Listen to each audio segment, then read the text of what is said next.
வணக்கம் மக்களே, கத்தரிக்காய் சாப்பிட்றதுனால கிடைக்கக்கூடிய நன்மைகளும் புதிய கண்டுபிடிப்பும் தான் பார்க்க போகிறோம்.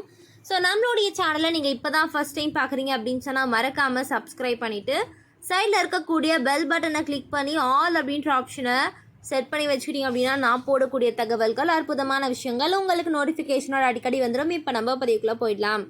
ஸோ நோய் எதிர்ப்பு சக்தி முதல் முடி வளர்ச்சி வர கத்திரிக்காயில் கொட்டி கிடக்கக்கூடிய ஆரோக்கிய நன்மைகள் தான் நம்ம தெரிஞ்சுக்க போகிறோம். ஸோ வாங்க தொடர்ந்து கேளுங்க. நிறைய விஷயங்களை கற்றுக்கோங்க. உங்களுடைய உடலை நோய் நொடி இல்லாமல் ஆரோக்கியமாக பார்த்துக்கோங்க.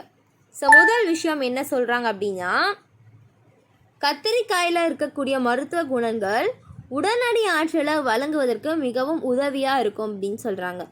இதில் குறைந்த கொழுப்பு இருப்பதனால இது ஆரோக்கியத்திற்கு நன்மை பயக்கும். இதனை உட்கொள்வதன் மூலம் உடலிருந்து சோர்வு, சோம்பல் போன்ற பிரச்சனைகளை நீக்க முடியும் அப்படின்னு சொல்கிறாங்க.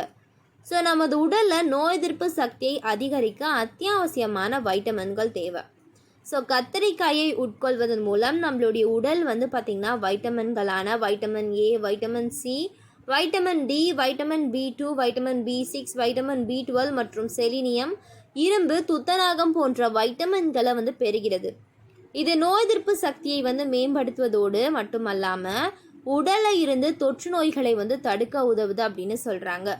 சிலர் உடல் பருமன் பிரச்சனையை சமாளிக்க பல விலையுயர்ந்த பொருட்களை வாங்கியோ அல்லது உணவில் பார்த்திங்கன்னா மாற்றங்களை செய்தோ பலன் கிடைக்காததுனால விரைவில் மன உளைச்சலுக்கு ஆளாகிறாங்க.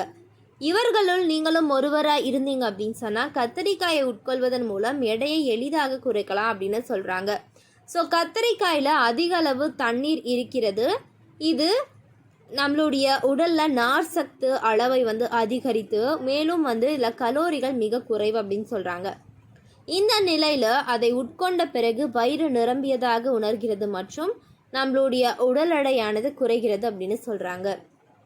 கத்தரிக்காயை உட்கொள்வதன் மூலம் மனநல பிரச்சனைகள் குணமாகும். இதனை உட்கொள்வதனால மனநிலை மேம்படும். அதே நேரத்தில் ஒரு நபருக்குள் மகிழ்ச்சியின் உணர்வு எழும்புகிறது. நினைவாற்றல் குறைபாடு அல்லது மூளையின் செயல்பாட்டின் குறைபாடு போன்ற பிரச்சனைகளால் நீங்கள் சிரமப்பட்டால் நீங்கள் கத்திரிக்காயை உட்கொள்ளலாம்.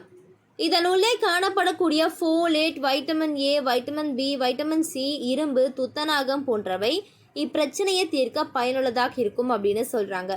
ஸோ கத்திரிக்காயில் ஏராளமான அத்தியாவசிய வைட்டமின்கள், நீர் போன்றவை இருக்குது. இது முடியின் வேர்களை வலுப்படுத்துவது மட்டும் இல்லாமல் வேர்களுக்கு தேவையான ஊட்டசக்தியும் வழங்குகிறது அப்படின்னு சொல்கிறாங்க. ஸோ கண்டிப்பாக நீங்கள் சாப்பிடலாம். கத்திரிக்காயில் பார்த்திங்கன்னா ஏராளமான நார் சக்தி இருப்பதனால அதை நம்ம தொடர்ந்து சாப்பிட்றதுனால நம்மளுடைய உடலுக்கு நிறைய நன்மைகள் அளிக்குது அப்படின்னு சொல்கிறாங்க. அதே சமயம் நம்மளுடைய சருமத்தை நீரேற்றமாக வைத்திருப்பது மட்டும் அல்லாமல் சூரிய ஒளியிலிருந்து மந்தமான சருமத்தை பாதுகாக்கிறது. இயற்கையான ஈரப்பதத்தை பராமரிக்க அல்லது தோலில் உள்ள எந்த வகையான அரிப்புகளையும் நீக்க கத்திரிக்காயை நம்ம பயன்படுத்திக்கலாம்.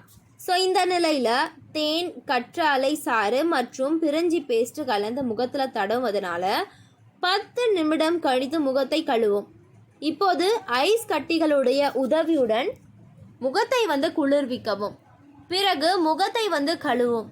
இவ்வாறு செய்வதன் மூலம் இயற்கையான ஒரு ஈரப்பதம் நம்மளுடைய முகத்திற்கு திரும்பும் அப்படின்னு சொல்கிறாங்க. ஸோ யாரெல்லாம் கத்திரிக்காயை சாப்பிடக்கூடாதுன்னா நம்ம அடுத்த பதிவில் பார்க்கலாம். ஸோ இது போன்ற நிறைய விஷயங்களை கேட்க நீங்கள் என்ன பண்ணணும், நம்மளுடைய சேனலை மறக்காமல் சப்ஸ்கிரைப் பண்ணிவிட்டு சைடில் இருக்கக்கூடிய பெல் பட்டனை கிளிக் பண்ணி ஆல் அப்படின்ற ஆப்ஷனை செட் பண்ணி வச்சுக்கோங்க. இந்த ஒரு வீடியோ பிடிச்சிச்சுன்னா லைக் பண்ணுங்கள், ஷேர் பண்ணுங்கள், கமெண்ட் பண்ணுங்கள். நன்றி, வணக்கம்.